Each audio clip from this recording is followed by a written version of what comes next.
Hello guys, solo travelling వెళ్తున్నాను for the first time in my life.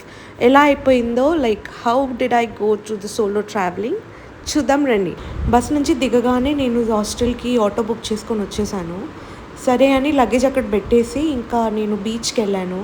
వెళ్ళే దారిలో ఒక్కదాన్నే వెళ్తున్నా కదా, so this beautiful doggy babies నాకు బీచ్ దాకా కంపెనీ ఇచ్చాయి because the road is actually scary and I fell so good and so welcoming. ఇట్లా డాగీస్ వచ్చి మంచి నన్ను తీసుకెళ్తుంటే, also the sun rise.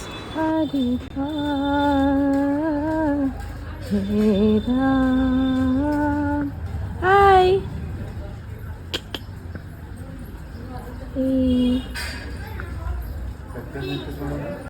So ఇది మహాబలేశ్వరం టెంపుల్ ముందు ఉన్న వినాయకుడి టెంపుల్. వెళ్ళే దారిలోనే మనకి మహాబలేశ్వరం టెంపుల్ వస్తుంది.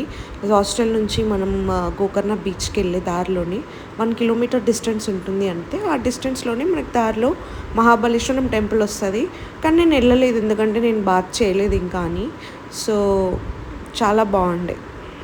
ఈ టెంపుల్ లోపలికి వెళ్ళాలంటే ఖచ్చితంగా ట్రెడిషనల్ అటైర్ ఉండాలంట, ఆర్ ఎల్స్ అట్లీస్ట్ అమ్మాయిలైనా సరే లుంగి కట్టుకొని వెళ్ళాలంట. సో అవి రెండు నా దగ్గర లేకుండే outfits, so I couldn't go also. That is also one more reason. అలా వెళ్తూనే నేను బీచ్కి వచ్చేసాను.